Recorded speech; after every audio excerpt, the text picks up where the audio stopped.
I've built this unbelievable foundation as the hardest working guy in professional wrestling. Yeah. And no one ever did what I did coming in at 35 and a half and having my career take off at 40 and to have a Hall of Fame career that was in my 40s. Every really successful person loves what they're doing. That's why they can work 24/7. For me personally, I just figured it all out and put it together for me. To become a wrestler, at 35 and a half years old, and have your career take off at 40. Like when I told people, because I tried wrestling when I was 23. I had 3 matches. Oh, I got to show you this. This is crazy. This is the way life works for me. Let's do it. I wrestled 3 times in 1979 as Handsome Dallas Page. I was a huge fan of Handsome Jimmy Valiant, and I thought I was paying him homage as opposed to stealing his gimmick.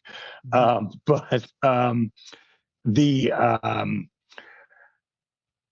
did 3 matches. I hurt my knee, and it's the same knee when I was 12 years old. I walked out in front of a car. It hit my right knee. My face bounced off the hood, and I flew 42 feet from the point of impact.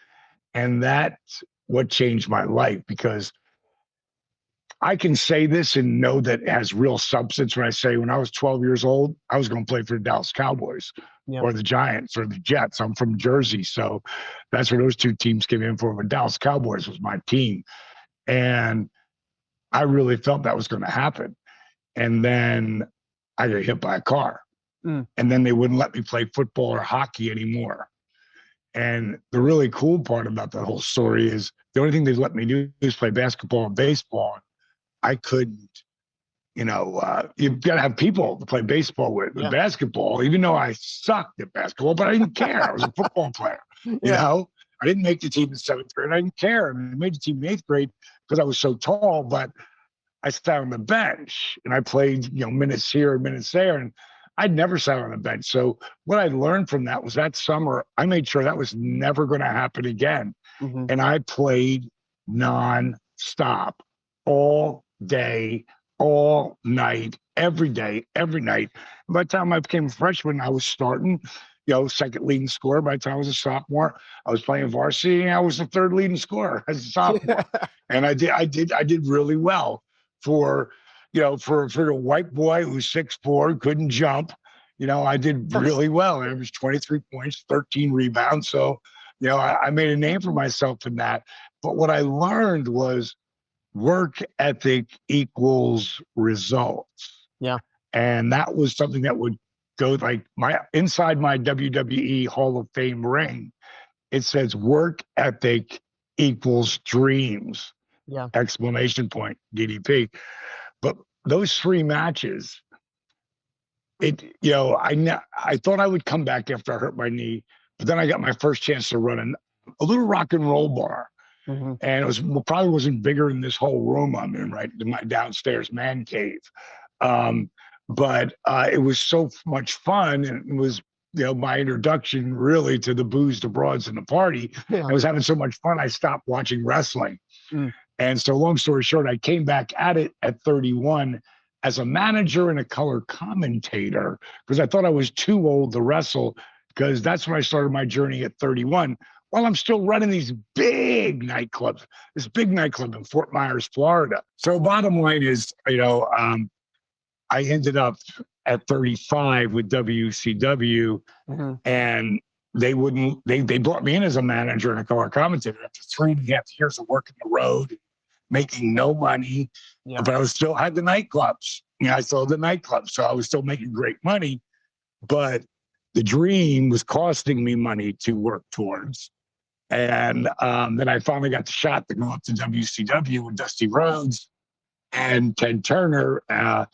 And after about 4 months, I finally got a contract. I was like, God, I made it. And then 5 months into that contract, they were like, the hair, the clothes, the bling, the rap, the diamond dolls, you're just overshadowing the wrestlers.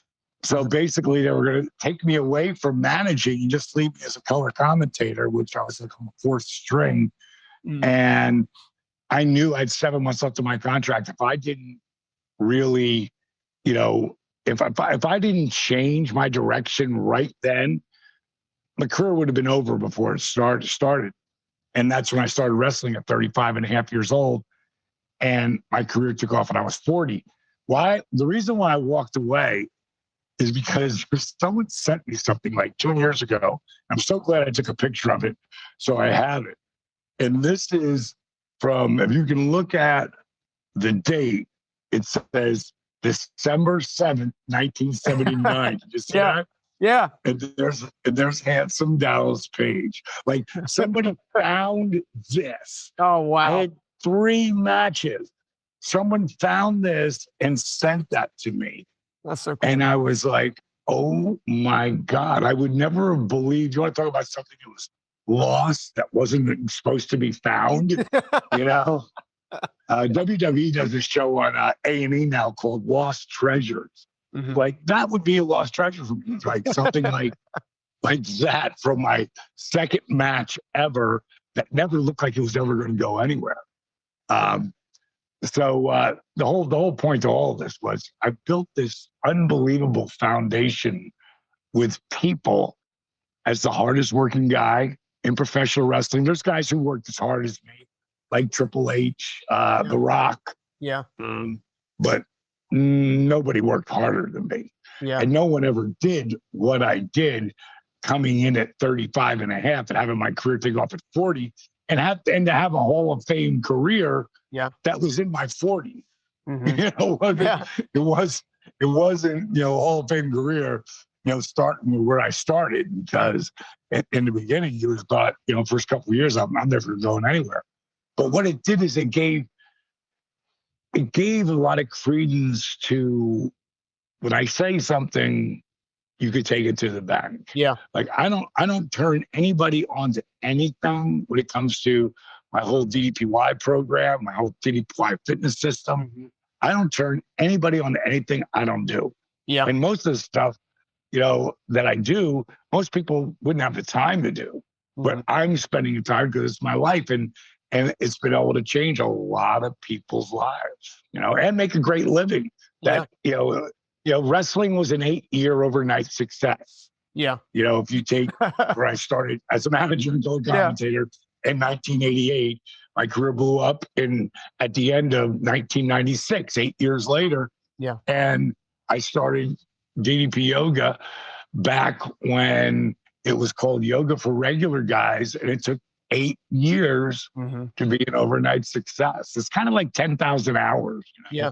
You work 10,000 hours and something, like your percentage rate is really high of being successful.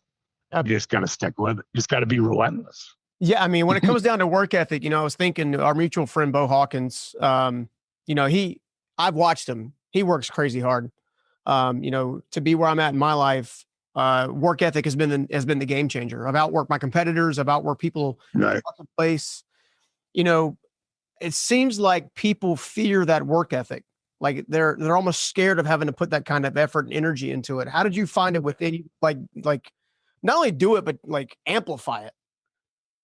I figured out the secret, and the secret is you have to love it. Yeah. Yeah. I was just explaining to one of my really good friends. He's one of my best friends. And it's only happened over the last year and a half. And it's because my second ex-wife, he was her first ex-wife. So we're both married to the same woman. And I took on his 2 daughters for 7 years. Yeah. And we always stayed super nice to each other, and we got to know each other towards the end. And like, we just put a video out where Lexi, one of our daughters, talks about having 2 fathers for Father's Day. And his whole life has changed. Like, he never really had anybody really believe in him or be like, dude, you can really do this. Like he drops 55 pounds. He handsome son of a bitch, got tons of charisma and a really strong work ethic. Yeah. And me and him have just like incredibly bonded over this last year and a half. And you know, it's like so many different types of people, you know, who want to start the program. They don't realize that it's all the story you tell yourself, that inner voice. And you can tell yourself you don't like something, and then you're not going to do it. I have a lot of favorite quotes, but one of my absolute favorites is, if you say you can or you say you can't, you're right. Yeah. Henry Ford, I always say Henry Ford said that, but what the hell did he ever do? Yeah, right. Oh, nothing like invent the automobile. Nothing big. Yeah. You know, it was really, you know, and so many things that, you know, he put brilliant people around him. And, you know, any question that he had, he couldn't answer because he didn't have the education. He had somebody for that. And they were the best at what they did. Yeah. You surround yourself around great people. But he loved what he was doing.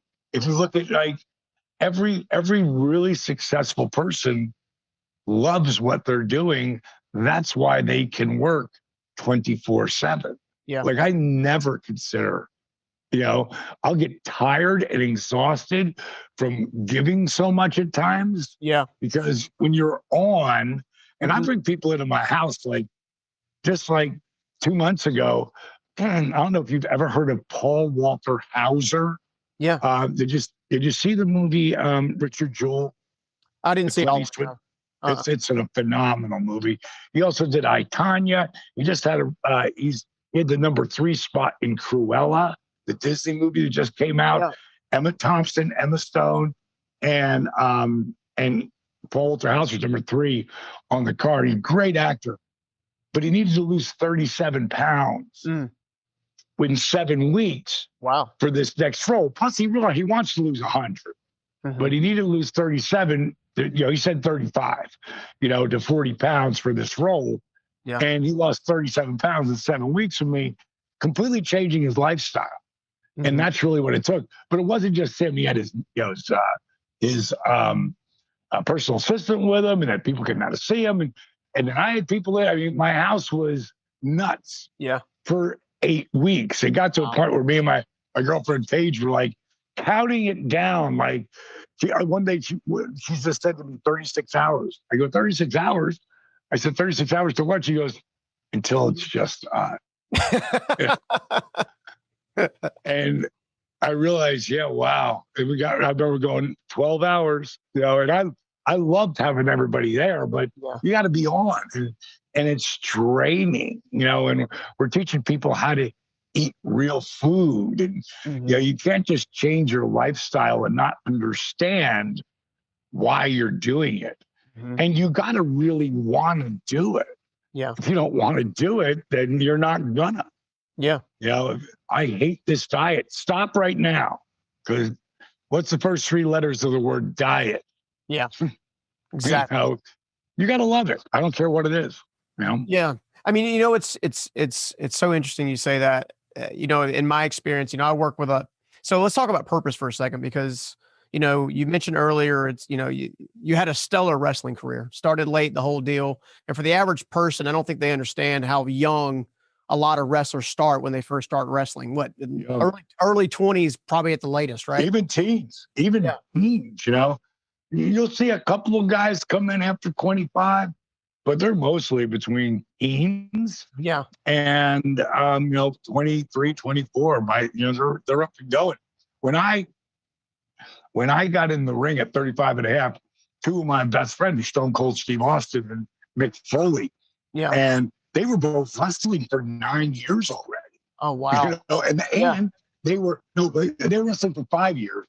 And they were 9 years younger than me. Yeah. And they were wrestling since they were like 21, 22 years old. Yeah. You know, so I was the guy who got the pull out cot. You know, because they were the veterans. You know? Yeah. Well, I wanted to bring that up because, it's, when I say the pleasure, distinct honor, my wife and I sat down and watched Relentless last night, which for those who have not seen that movie on Amazon Prime, you have to watch that and Resurrecting Jake the Snake Roberts. You've got to watch both of those films for a variety of different things. But number one is I think people get confused with quote unquote success or purpose and all that kind of stuff as being like something you just kind of like, you automatically know, you automatically have a semblance of it. You automatically know where you're headed and what you're going, but I'm also been telling my audience for a long time that the greatest purpose in life you'll ever have is serving the person you used to be. And DDPY was born out of a back injury. Right. Right. And how did you use that to transform your life? Because that seemed like that taught you the transformational process of transforming others' lives. Yeah. Again, first it was just for me. And everything that I teach, everyone, like I just started using this thing called a lavage, and it puts water in your nose and sucks it out your nose. And it's like, it cleans your whole face. Like, I love it so much. Mm-hmm. My brother got a hold of the president of that company. And I can breathe for the first time since I was 12 years old when I hit by that car. And I fixed my nose a couple of times, but it's always clogged, always. Yeah. And he got me on, my brother turned me on to this thing, and I've used it every single day. I said, Rory, get a hold of him. I want to put that as part of something that we're selling because it's amazing. So I only put stuff out there that I love.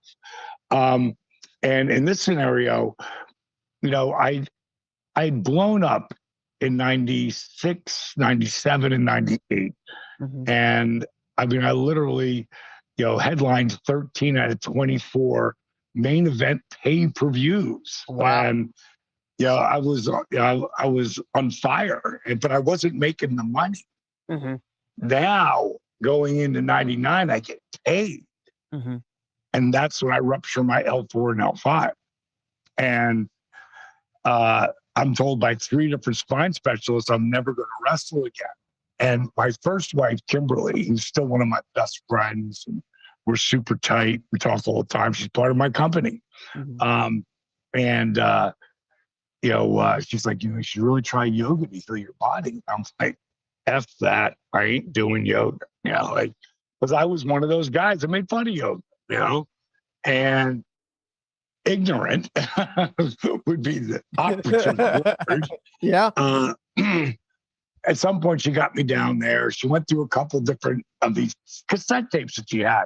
Mm-hmm. I was like, no. And then I saw a guy named Brian Katz, and he did a form of power yoga.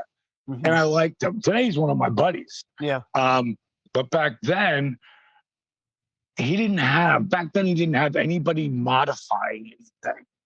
So she was like Gumby. I had to figure it out. And it was really frustrating. But I literally felt a little something that first week. And I'm just doing like the 20-minute thing. I didn't do it farther next. My body it hurt too much. So I do it twice a day for like 20 minutes. And then 3 weeks in, I'm up to about 30 minutes, and I'm feeling like a little bit better. Mm-hmm. And I'm like, man, this stuff works. And then I had rehab. I've rehabbed by that time both shoulder surgeries and both knee surgeries. So I knew quite a bit about rehab. And God kind of made me instinctive in the way of breaking up scar tissue. Mm-hmm. So, I just instinctively know how to do that. Mm-hmm. And rehealing my body from starting so late, And so I mixed the rehab and the yoga positions, threw in some old school calisthenics that I had to do to slow burn movement. And then I just started to figure out, like, wow, this is really coming together. It's not just stretching me, it's stretching and strengthening, because I started doing what I call dynamic resistance. So think of isometrics, okay, where you're pushing and just pushing, you're not going anywhere, but you're engaging all your muscles. If you had your car, and your wife and your baby were in the car, and it started going backwards, you would find a way to stop it. True. And if it couldn't go anywhere, your heart rate would go through the roof because you're engaging all these muscles to start it. Mm-hmm. And then at some point, 2 or 3 people come and they start helping you. Well, now you start moving it and you start moving your body. And I figured out that by accident, every time you flex or engage a muscle, as you're moving with resistance, just think of time under tension, flexing and engaging like a bodybuilder. Every time you flex or engage a muscle, your heart has to be faster to get the blood to the muscle. Yeah. So what I figured out by accident, DDPY, and the reason I'm branding it DDPY now, it'll always be DDP yoga. So you know what the acronym stands for, but DDPY, I'm branding it so people stop calling it just effing yoga because it's not. And I don't want to be, I appreciate it and I respect yoga, but I don't want to be yoga. Yeah. Because people put it in a box. And when people who do my program go like, it's yoga, but it's not. But it's really not. 'Cause, I mean, the kind of results that you and your team and your program have gotten over the last several years, I am not aware of any other yoga organization getting that kind of result for people because of some of the isometric movements and everything. I know, I've shared with you off of air that my wife and we chose to buy the program literally last night for some personal reasons for our own family. Right. And we're doing that. We're going to engage it. I know my buddy Bo, I know he's part of the program, has been doing it for a long time. And he's been raving about it for a long time. I was that guy in full candor. Right. Oh man, I get it. I'm a gym rat, dude. I want to lift. I get it. I want to do squats, and he's like, no, you got to understand. I'm losing weight. I'm getting more tone. It's all working, and I feel freaking better. He goes, how many times you go to the gym? Right? You go to the gym, you do your squats, and your lower back hurts. You go, you go and do your flies on the thing, and then you got a torn pec for a month. Oh God, dude! I always say, man, you take the last 5 years of me going in that, in that gym, and I literally lifted right on up till I retired, and then I didn't lift again. It's been 15 years, but I can't tell you how many times I left that gym going, God, what did I do to my shoulder? Oh, no pain, no gain. No pain, no gain. Oh, right. I'm sore. Yeah. Under 25, no pain, no gain works. Yeah. Over 25, especially 30, 35, 40, pain needs pain. And, so that's like a phantom belief. And all the old school guys who still got to hit the weights and they just got to do it. I've looked at some of the biggest, baddest SOBs ever. Yeah. And I can't tell you, from superstar Billy Graham to Scotty Steiner, who was a Greek god, there's so many muscle tears in their body that if they could go back, I think they would have done it a little differently. Mm-hmm. And what's great about DDPY, if you look at someone like, National Yoga Day was the other day. And I saw something, 5 wrestlers who you didn't know did yoga, and it named AJ Styles, who at 44 is still bouncing around like he's 24. Yeah. Well, 4 years ago when he blew his back out and they said, you're done, he's about to go to WWE, and his back is blown out. He started doing my program. He started working with me. And it wasn't just him, it was Tommaso Ciampa and Drew McIntyre, who's one of the Jericho, top guys in the world. Chris Jericho, all those guys that I worked with, that they said they've never seen any other kind of yoga do what we're doing. Yeah, because it's not just stretching; it's stretching and strengthening muscles, ligaments, and tendons. And when you add the whole dynamic resistance thing into it, where, you can lift your arms to the heavens all day long. You cannot spread your feet hip distance, rip your toes, tuck your tailbone, flex your quads, flex your glutes, grab the ball, and create resistance. Your time under tension, you can only do it for so long.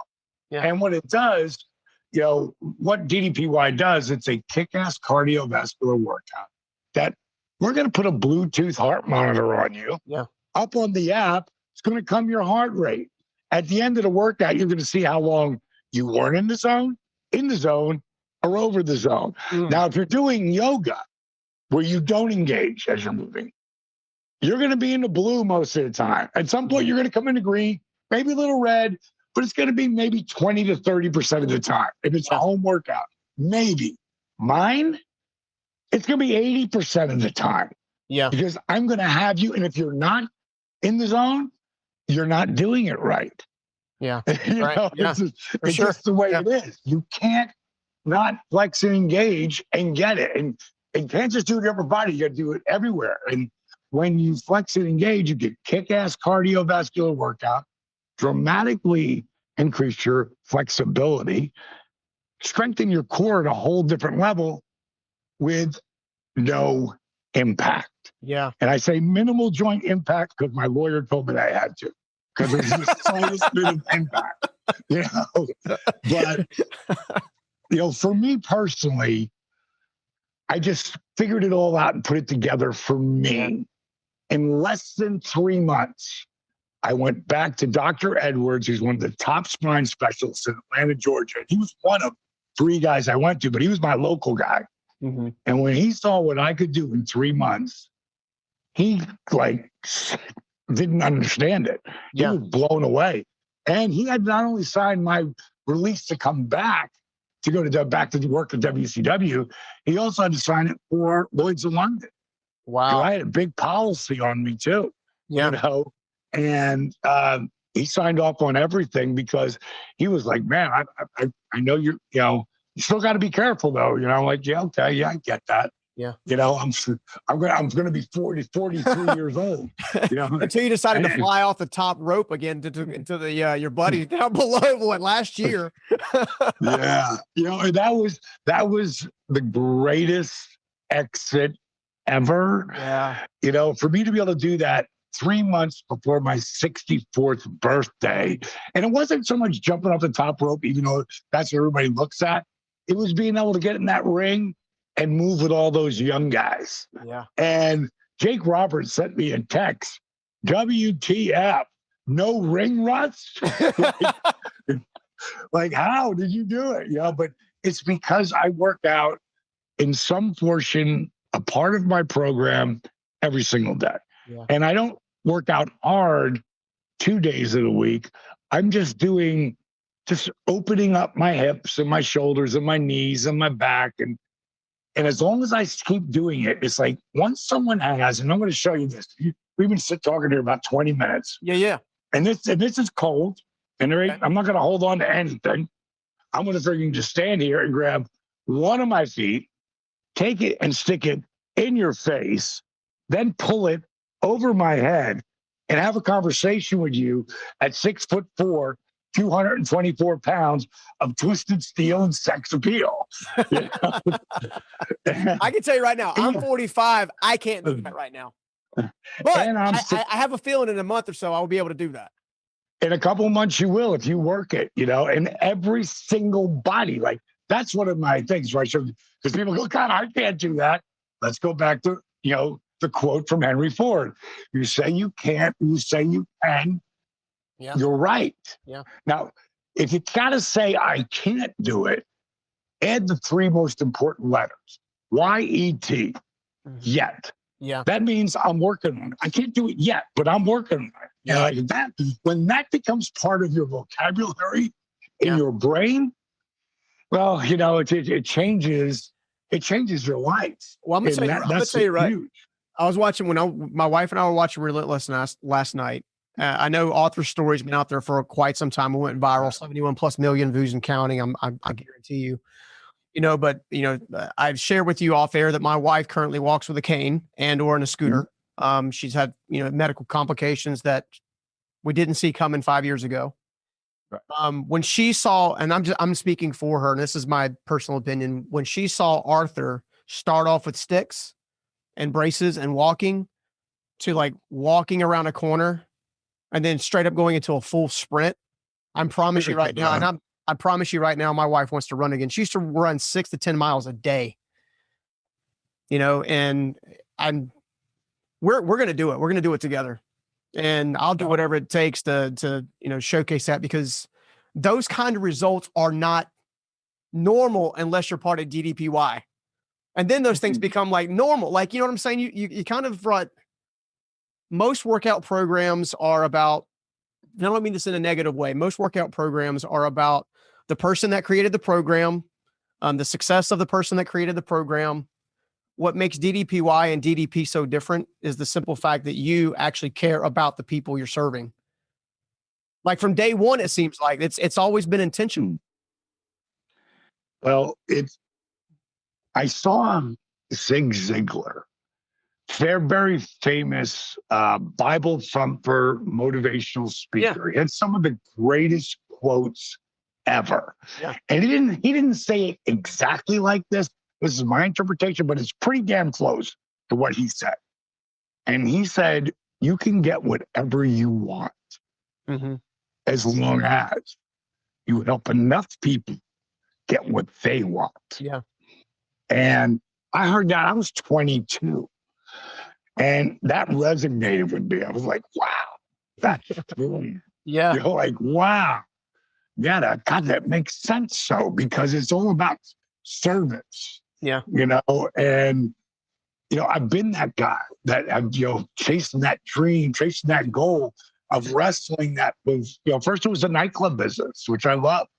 And then I went from that to wrestling. And I mean, when I told guys I was getting into wrestling at 31, they just flat out laughed at me. And how I got in and how I did it, it's like never happened before. Yeah. You know, if I knew that the odds, I probably wouldn't have done it. But that's where ignorance can be bliss, you know? Yes. But when I decided I was going to be a wrestler, when I had 7 months left of my contract, I told 2 of my buddies, Jimmy Jam Garvin and Michael P.S. Hayes, because this was going to be the last night that I managed them. And they were these guys busted my chops so bad. They ripped me so hard.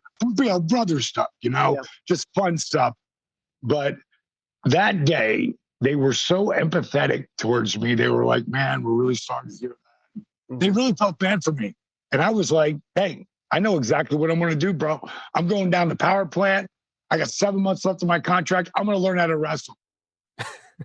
They turned and looked at each other and burst out laughing. Like Michael felt, he thought it was the funniest thing he ever heard. You know, and I gave him, you know, your number 1 sign and seeing the ring. Yeah. And the really cool part about that was in 1991. In 1996, Michael P.S. Hayes, who's one of the top writers, one of Vince's right-hand men up in WWE. And 1996, he was working up there in the office in WWE. And I got a phone call at my house. I just had a big match with Sting, and it wasn't in the top spot. This was January of 96. My career had not taken off yet. This is one of the things that kind of helped it. And I had this really amazing match with Sting. Of course, he beat me, but, you know, the match, I was live in the match. And, yeah, but I didn't really think a lot about it, you know, past how that was a hell of a match. And that was a really good spot for me. But I got back to my house on Tuesday and I was going to the gym. I was getting ready I was running in and running out. And the phone rang. I was going to let it pick up the machine. And I heard Michael's voice. Hey, P.S. Hey, man. And I'm going to pick up the phone. Mike, hey, buddy, what's up, man? I go, God, I haven't talked to you in so long. He was like, God damn son of a bitch. Mike, I'm like, Michael, what's the matter? What's the matter, bro? He goes, you all right? He goes, Paige, you know how sometimes you call someone and you don't want them to answer the phone. You want a message? Yeah. I said, yeah. I said, do you want me to hang up so you can call back and leave a message? Yeah. No, I got you now. Damn it. He's like, I saw your match last night. Everybody up here did. He said, boy, I have never been so happy to eat crow in all my life. Proud of you, bro. Click, and he hung up with me. but the fact that was a humongous moment for me. Yeah. And then 2 years later, 97, I'm like top 3 guys in the world. Wow. Like I'm on fire. And I get a call from Jake. And when I picked up the phone, I hear, congratulations. I'm like, Jake? Yeah. I said, congratulations. Congratulations for what? Reinventing the DDT. So here's my mentor, who I consider one of the best ever at everything than anybody. And he had the best finish with a DDT ever in the 80s. And he called me to congratulate me for reinventing in the 90s. Like that, both of those moments were super special because it did prove that work ethic equals dreams. And you can't give up, just like Arthur. Yeah. And, that's what really put our company on the map was Arthur. And then, of course, being on Shark Tank, and then the resurrection of Jake the Snake, and then so many other transformations that we have. And like, we're a full-blown production company now. We just we're about to start filming our own show. Yeah. And because we've got all the assets, and I'm constantly working with people on a daily basis. Like, we started this contest that we started 3 years ago when we first put out my book, Positively Unstoppable, The Art of Owning It.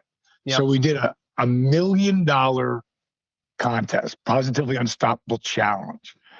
And how we could give away $1 million, it's kind of like the hole in one thing, like you could pay an insurance company 40 grand. And then we put 100 books up there. And in one of them books, there's $1 million.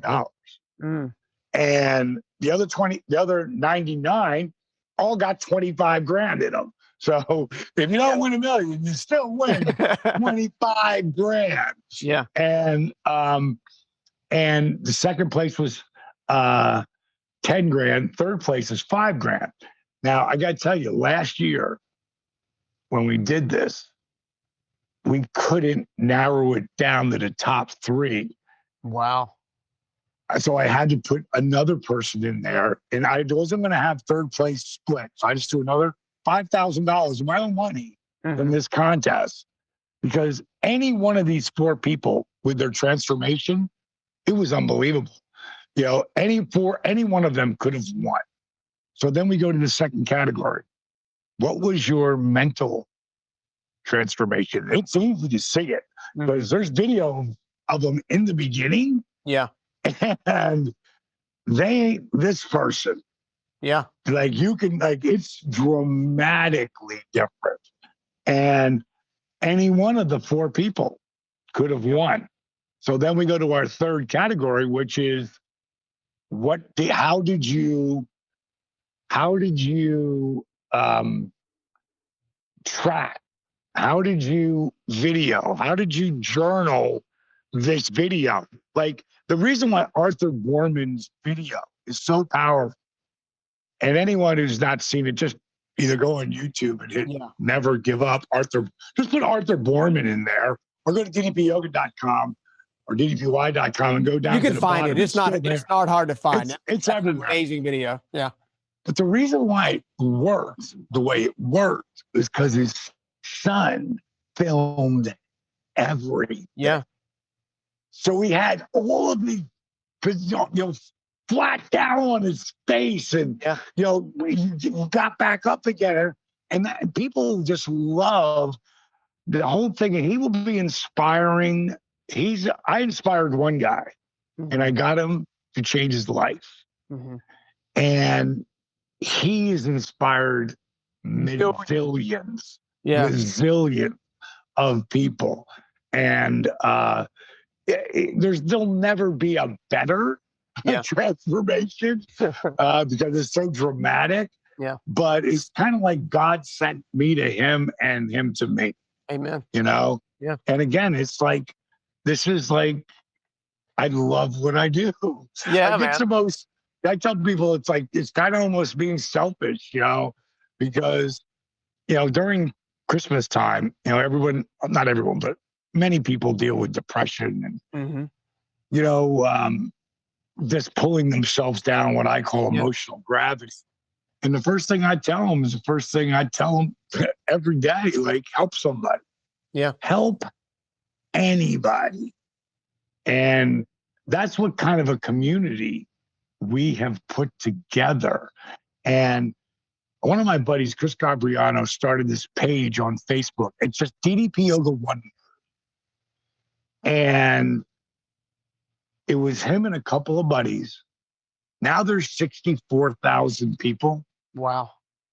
That are the most active group of people you've ever seen anywhere. And this is something I've been reading a book called The Power of Habits. Mm-hmm. And this is one of the things I literally wrote this down verbatim, because you were talking about, helping people. And it's just, it's not just doing a job or whatever. Yeah. Like, when you really get to where you actually make a difference in someone's life. This talks about the power of change. It says people must believe that change is feasible. The same process that makes AA so effective. Mm-hmm. The power of a group teaches individuals how to believe. Real change happens when people come together to help one another change. Mm. Belief is easier when it occurs in a community. Wow. And I'm like, that is so, I live it every day with the people that are on that community. Like, how I've set up the DD, you haven't seen it yet, because you just got. Yeah, we just got on. The program. Yeah, the app, there's nothing like it. It's not a workout app. It's not a fitness app. It's a total lifestyle app. Mm-hmm. Like on Mondays, every Monday, Motivational Monday. Mm-hmm. I'm bringing you some kind of message. Every Tuesday, doing a new workout, me or one of my other instructors. Mm-hmm. And there's over 300. And people will say, oh, DDP, your workouts will kill me. Really? My rebuild program, DDPY Rebuild, we start in bed. Yeah. Like, you can't get out of bed. I watched the one where you had the young, I think she was maybe 65 or 70, and she was just getting up off the floor onto a chair. Right. Like, right. That's one of the things that I love about your program is you legitimately meet people where they are. Right. You're not expecting them to start at a specific level. And I have not seen anything like that. And that's what I think. I always say there's better than, there's less than, and it was not the best, is less than, unless they're different than. Mm-hmm. And we're always going to take the path less traveled. Hey guys, I hope you're enjoying the show. Steven Scoggins here. I've got something that I think is absolutely going to blow your mind. Imagine taking your life and your business to the whole another level. I'm talking about an 8-figure level and beyond. You see, you've been working your butt off to build your business to where it is now. But what if you could work smarter, free up more time, make more money and impact along the way? How much would that be worth to you? You see, I can prove that basic steps, basic mindset shifts, and subtle changes can make the biggest difference. I want to introduce you to the 8-figure mindset makeover. It's absolutely free and it's here for you. It's a powerful summary of my top strategies that help propel me from the streets, if you will, to upwards of 9 figures and quote unquote success as we like to chase it. This is more than just tips though. It's a complete mindset overhaul with simple hacks that you can apply today to begin working on your unprecedented heights in your own business. I would like the honor to share these types of things with you that turn my dreams into reality so you can experience the same type of joy and freedom that I now get to live out in my own day. In other words, it's time for you to build your own unstoppable enterprise. And if you're really ready to take it to the next level and elevate your life and your business, this is an absolute game changer for you. So if you want to take advantage of this free resource, simply go to the show notes and click the link, or you can go to stevenscoggins.com/8-figure. That's stevenscoggins.com/8-figure. Until then, much love. God bless. Let's get back to the show. Take care. One of our sound bites is DDPY meets you where you are. Mm. So workouts from laying in bed, sitting in a chair, using a chair. That's what I do with Arthur, Scott, Jake, so many guys. use a chair. Trust me. You don't want to use the chair. Trust me. Use a chair. Change your life. And there's a good chance you might not need a chair again. But for right now, use it. Yeah. And then get the beginner and so forth. But every Wednesday is a new cooking show. Now, one of the things, and most people don't know, or they think they know, is what they've done to our food. And our food in our country sucks. Sucks. I was just in Medellin, Colombia, getting stem cells. My neck, shoulders, back, knees. Already feel different. Like this feels better. The left knee, I'm not even aware of the issue I was having for the last year.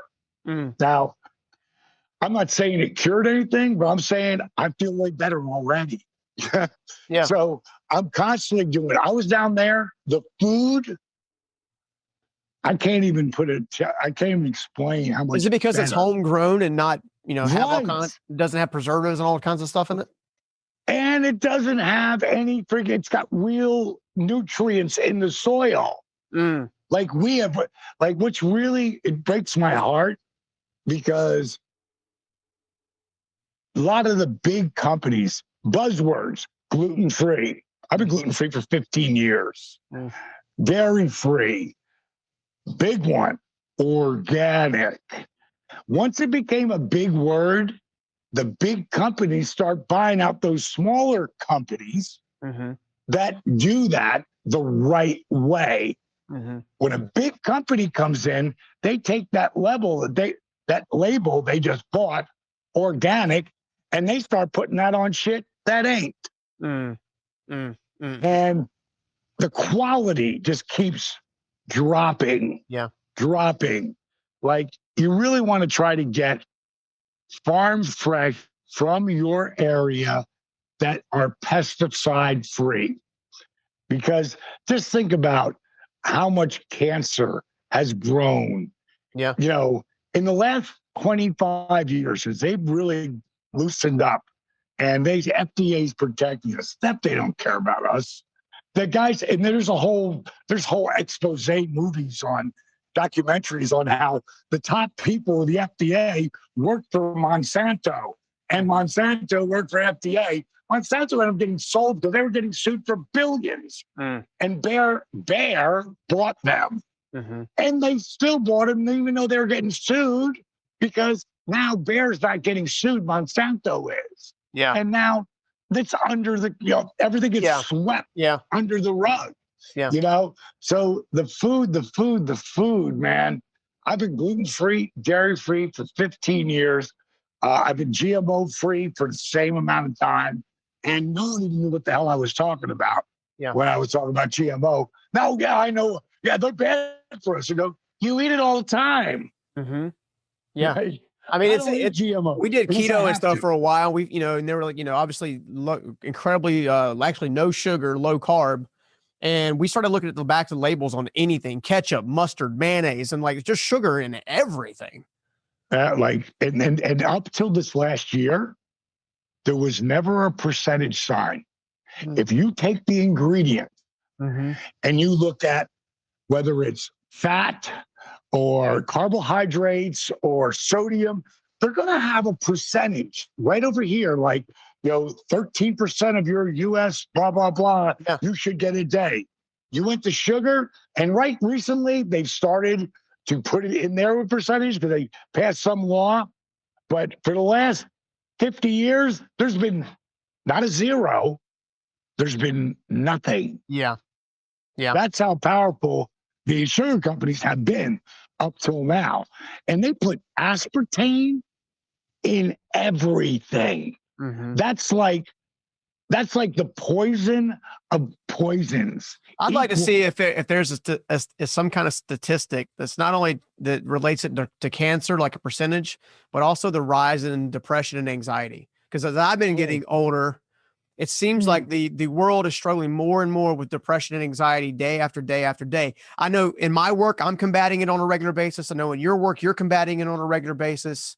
It's got to be adding toxicity to the brain. I can tell you is the people that I talk who do what I tell them to do, and I call it the list. Like when you get on the app, you see big block blue that says the list. You watch it. Because what I'm about to do is educate you. I'm about to try to show you things that you didn't know what it was. You know, meaning that for starters, I'll give an example. Number one thing I want to know is what's your why? Like, why do you have this? Why are you here on the list? And I just don't want you to write it. I want you to speak to yourself. So you can tell, because you might get some great results and then hit a stalling bad. You start, I'm not getting what I want. I'm working really hard. But look back where you started. You are way different. But you need to see that person. You need to take those pictures. You know, I've had women who've told me, you know, I took those pictures, those 6 pictures that I do. They're about physiology, flexibility, and core strength. That's what they're about. They cry for 5 days, you know, because, you know, and some of them, you know, cover themselves up. And when they take, you can't see anything. These are for you. These aren't pictures for me. They're pictures for you. Now, will you maybe want someone to see those pictures later? Because nothing feels better than inspiring other people. Remember those 4 people? Yes. Remember those 4 people I told you about for last year's $1 million contest? Not one of them got to the contest because they wanted to win money. Yes. They came to the contest to be accountable. To be accountable not just to themselves, but to people they were meeting online and getting to know. Like these people today, the girl who won is Candy McCarthy Herndon. Her physical and mental, her total transformation was mind-boggling. In 6 months, she lost 90 pounds. And it's all like 10 months, she lost 135, which was half her body weight. She looks ridiculously amazing. But to see it, this person who was a victim and 270 pounds, and this person, completely different. Caitlin Kay, she came in second. Amazing transformation, not just physically, but mentally. She was going away this I want to say today or yesterday, and she ended up now lost all the weight. Now she's cutting away the extra skin. Like her life, like to see where she's going is wild. And then the 2 guys, Caitlin lost 130 pounds in both contests, meaning that she went to the first one, and then she lost like 75 pounds in the second one. And then Scotty Jorgensen, he lost 90 pounds, and to see his flip, the flip is crazy. But the big one is a guy named Justin Dobbins. Justin Dobbins, when he started his journey, he didn't start it with me yet, but when he started his journey, he was 6'7", 698 pounds. Jeez. And for the first year, he lost 174 pounds going keto and walking. But he's still 524 pounds when he started our program. He ended up, he started our program because he'd seen it help so many people, and his body hurt so bad that walking, he's still 524 pounds. Was killing him. Joint damage and everything. Everything. And to see him start, I wish he could have filmed everything. If he would have filmed it like he's you know, today he would have. He just still had some stuff so we could see like how bad he was, where he was at, and how weak he was. That next 10 months, he lost 124 pounds. He would lose a total of 401 pounds in 22 months. Jeez. Wow. But forget about that. He's got 30 pounds of skin on him, and he's a stud. He's like crazy strong and mobile today. And he can do this shit. You know, hold this foot over his head. you know, and he had really bad lymphedema on both legs. Yeah. But when you take out garbage, and when you're in a position like he's in, you have to think about eating as fuel, not as, oh, wow, this is going to take delicious. Because over this part of your journey, what do you want? Yeah. Why are you here? Going back to the list. The next thing is I'm going to make you write down your goals. Yeah. But I'm going to break it down for you as an acronym: SmackDown, specific, measurable, achievable, compatible, keep it going, down, do it, own it, write it down now. And I take you through all of that. Then I start you looking at the first lecture I'm going to have you watch is one I did for actors, directors, and producers in Hollywood. It's called Living Life at 90%. And it's based on the concept of life's 10% of what happens to you and 90% of how you react to it. It's about rebooting your brain. The same way my book, Positively Unstoppable, helps you reboot your brain. Yep. And then I'm going to show you different, I'm going to have you join that community that's on Facebook. DDP Yoga, one word. Don't listen to a word I'm saying about this. Just go there. Just go there and read what people write. Read what people video. There's 64,000 of them. Yeah. And by the end of the day, all those things you just saw are gone because new stuff's up. And then new stuff's up. It's crazy. And so many people helping and liking. That's where Candy and Scotty and Caitlin and Justin all went. Yeah. Looking for hope, a community that helps each other. And again, it branches off of what I do, but I'm not doing that. They are. Yeah. Well, if you got that's powerful. If you have a couple more minutes, I want to ask you two more things, if it's all right. The first of which was obviously one of your best friends on the planet was in a really, really hard spot, Snake, and really, really hard spot. Had, I would dare say, have been like many of us at given times in that we had given up. Now he was struggling in a dark place for a long time. One, what made you want to come up and just be unrelenting or relentless in watching him become successful, right? Because I mean, you watch Resurrecting the Snake and stuff like that. There were definitely times it would have been easy to run, watching him kind of rebuild, you know what I'm saying? So, for people out there who are just like, it's too late for me. It's too late for me. It's too late for me. I'm too far gone. I'm too far gone. What would you say? Never too late. And in Jake's words, Jake will tell you it don't have to be like that. Like, I literally just talked to Jake before I talked to you. And because he's going to be in Atlanta for a couple of days. And I said, I'd love to do a catch-up interview. Like, we haven't done one in 3 years. Yeah. I mean, to see when you're, first of all, understand why I did what I did helping him. Without Dusty Rhodes, the American Dream, Dusty Rhodes, there is no Diamond Dallas.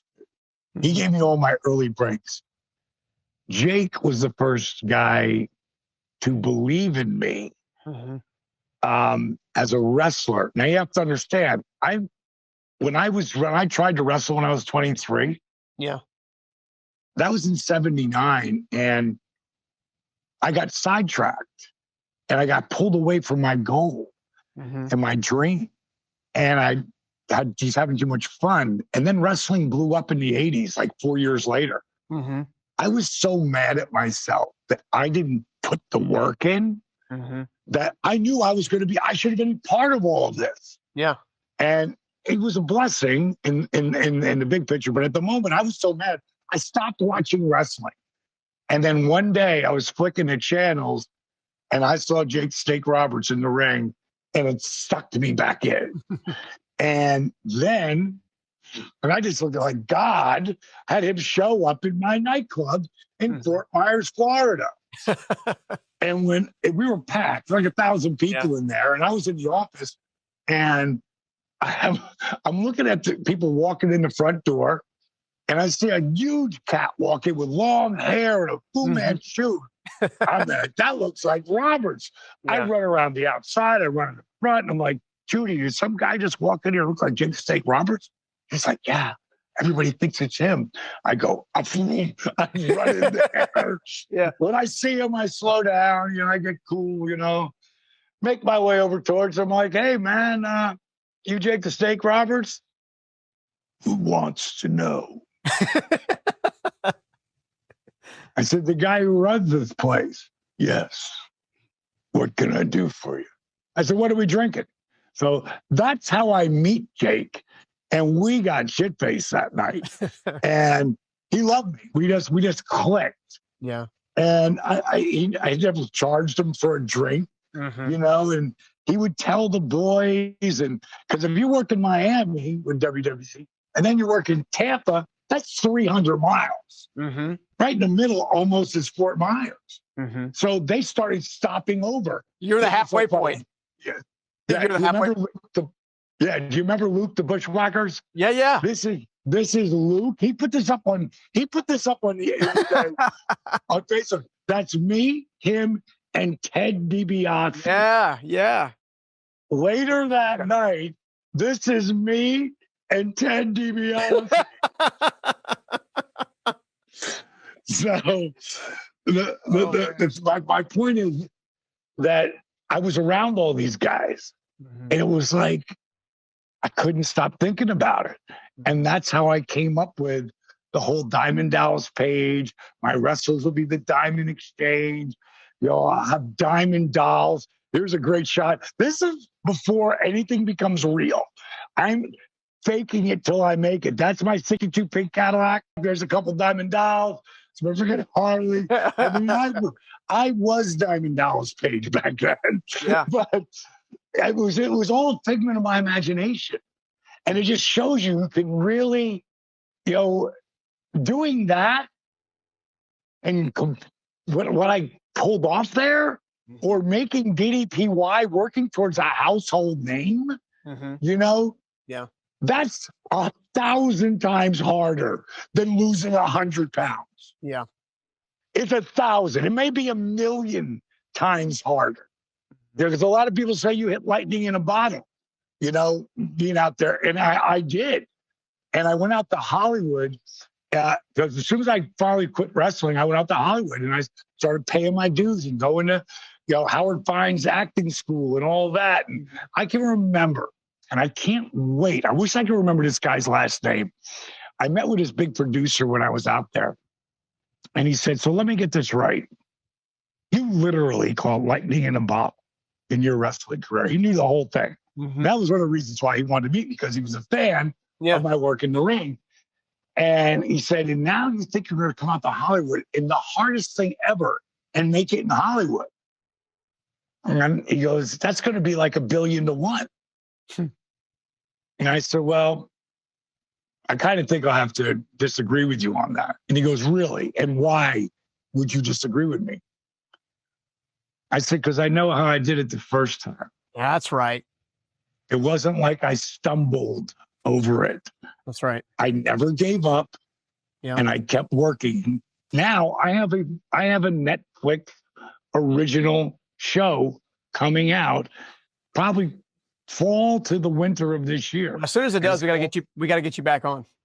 Yeah, and again, that will be because we could get lucky with it, because you never know what's going to click. And this is a superhero thing. It's a very dark superhero thing, but it's something like you've never seen before. This guy, Adi Shankar, he gave me the opportunity to be able to do, just like Dusty Rhodes gave me an opportunity when he probably should never have done it, you know, but he saw something in me. Yeah. Adi gave me that opportunity for this role in this show, and it's pretty much my show. And you know, I can't wait for it to come out. I'm super proud of it. The work that we've put into it and the special effects that go with it, you know, it really has, it's got a real story. So, and I've done a bunch of bit acting, you know, besides Devil's Rejects and Ready to Rumble and stuff. It's all small stuff, but it's all stuff that prepared me, you know, along the way. Yeah. And that, back to the app, you know, I don't want to lose my focus there. That list that I was talking about is going to have you watch movies like Resurrection, Jake, say, Relentless. But it's also going to have you watch documentaries like Food Inc., Genetic Roulette. When you get, well, I don't tell people, like when I'm working with somebody, like I'll see somebody, you know, that's working out there on that Facebook page or whatever, and I'll see, well, there he is at 390, and he can't even pick his foot off the ground because that's one of the 6 positions is, you know, forward, side, fold forward. One of them is how far can you pick your leg up? Like a lot of people can just barely pick their leg off the ground. Yeah. And I see that picture, and then I see the guy at 380, and he's holding his foot over his head. Well, you can't do that unless you work your ass off. Now, you don't know what to eat. Yeah. So someone like that guy, I'm going to call him and say, and that's going to blow his mind. And I'm going to say, okay, go and do the lift. Everything on the list. I used to have it in the back of the app. That was right out front because it's changed so many lives. Yeah. I say, go do that list. And when you do, email me back at this email. Yeah. Now, I'm going to quiz you on it. And if you didn't do everything, it's the last time we'll talk. Yeah. But they don't. They do everything. And, or they don't do anything. Yeah. So it's either if they won't. Yeah. Right. If they don't do the list, then they sure as hell ain't going to do anything else. Yeah. The list's the easy part. Yeah. It's going to take about 10 hours to go through everything and put the work in, but that's building your foundation. Now, after that, put the work in. You've got it's the yellow brick road. It'll take you right to where you want to go, but you can't give up. Yeah. And you got to keep moving, period. Final question. I know I've kept you a little longer than I promised, but I've enjoyed spending time with you so much. I couldn't stop myself. We're good. How do we become unstoppable? Yeah. You got to stick with the problem longer. If you're going to use the word, I can't do it yet, add those 3 words, do it yet. You know, it's all comes down to the story you tell yourself. I'll leave you with the last of my top 3 favorite quotes. And this is exactly what, to me, made this guy who he was. And I'll tell you the quote: the repetitions of affirmations leads to belief. And once that belief becomes a deep conviction, things begin to happen. Yeah. Now, let's break that down. The repetitions of affirmations. How does someone become unstoppable? The repetitions of affirmations. Now, they can be really good, or they can be incredibly self-destructive. No one can do more damage to you than you. No one. No one can pull you down and make you feel worse about yourself. Because most of the time, people aren't even talking about you. You just think they are. Because you have such low esteem and you don't have any, you think you're worthless. Yeah. You know, people talk about themselves like that. You know, one of the things in the Bible is treat people the way they want to be treated or the way they treat themselves. Yeah. I don't want you to treat me like that. Most people treat themselves like shit. They talk bad about themselves. They put shit in their mouths. They don't have any self-respect. I don't want you to treat me like that. I want you to treat me the way I want to be treated. I'm going to treat you the way I want to be treated because I treat myself really good. Yeah. I love myself. Yeah. And that is a key to being unstoppable. The repetitions of affirmations leads to belief. They can be really powerful. Yeah. I'm going out for my Hall of Fame ring. I haven't been in front of 20,000 people. That's how many people. But not this year or last year, but 2 years ago and back, there's 20,000 people at the Hall of Fame Awards. There's millions of people watching on TV at home. I haven't been in front of a crowd like that in 15 years. Mm-hmm. I got a 27-minute speech. I could be thinking, what if my iPad freezes? Yeah. What if I get lost? What if I forget where I am? That could be my story. I'm first. Oh my God. Yeah. But my story was, I was thinking this is going to be the greatest day of my professional wrestling career. Yeah. I'm going to blow everyone away. I'm going to make them laugh. I'm going to make them cry. I'm going to inspire them. You go to Peacock and pull up, because now the network, WWE Network, is on Peacock, and you pull up 2017 Hall of Fame speech, Diamond Dallas Page, it'll blow you away. It was the best thing I've ever done. The repetitions of affirmations leads to belief. And once that belief becomes a deep conviction, things begin to happen. Now, I'm not going to tell you who said that. I'm going to tell you what his affirmation was. And tell me if you know who he is. He said this over and over and over and over and over and over and over and over and over again. He would say, I am the greatest. Ali. I am the greatest of all time. I float like a butterfly. Sting like a bee. The one and only Muhammad Ali. Now think about that, Stephen. How'd you know that? Yeah. How'd you know? How'd you know? Yeah. Because he said it 1 billion times. Mm-hmm. He's been saying it since he was a kid. That son of a bitch was unstoppable. Yep. When he died, he will always be remembered as the greatest, but not just the greatest of all time. Yeah. That's how he'll be remembered. I met him in 97. It was one of the highlights of my life. Mm-hmm. He says, lock up, Diamond. Look at that. Look at that. He called that. The next time I get to meet him, he takes a picture with me like that. I love it, dude. I love it, man. Dude, how does someone become unstoppable? Yeah. They own it. That's how. Man, I have enjoyed this time. I honestly can't wait to do it again.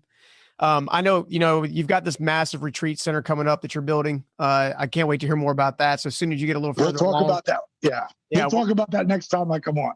Sounds good, dude. Well, look, man, I appreciate it again. Where can everybody find you? Like you're hard to find, but where can everybody find you just in case? On Twitter, @RealDDP, @DDP Yoga. On Instagram, @Diamond Dallas Page, @DDP Yoga. My athlete page, Diamond Dallas Page, is on Facebook. I'm always on that. My DDP Yoga Facebook, I'm always on that. But again, don't listen to anything I said here today. When it comes to my company, go to DDP Yoga, one word, not two words, one word, and read what people write. It's kind of like when you're in a crowd of 20,000 people, to get people to chant your name. It's, it's really hard. Yeah. To get to go today, they chant, "This is awesome." This is awesome. They're not chanting the guy's name. They're chanting the stunt that they're doing. Yeah. In my day, they chanted who they believed in. In a world, you got to remember now, where they know that we know that they know that me and my buddy both know who's going to win before we walk out there. Yet, they're going to chant. They're going to laugh. They're going to cry over us. You got to really care. Yeah. That's why they do it. On the internet, they're going to write. They're going to write. They're going to write, and bury you as fast as they can. Go to that site. Read what people write. You can't pay this amount of people any amount of money to do it. They have to be moved by a movement that is unstoppable. Amen. Period. Amen. Out, brother. Great talking to you. Text me. You got my number. Text me so I got you. Okay. When you call me, I'll know. I just took a picture of your thing here so that I know exactly who I'm talking to. Sure. And got any questions, you call me, bro. All right. Sounds good. See you, DB. See you. Peace, bud. See you, brother. I hope you liked that video. And if you did, make sure you check out this next video right here. When all of a sudden the rest of the world goes, oh my gosh, this is like a great way. This internet TV, this is fantastic. We had been doing it already for 10 years and had huge experience in what customers wanted and how to interact with them and how a subscription mechanism works. And we knew customers' tastes, so we could create great content.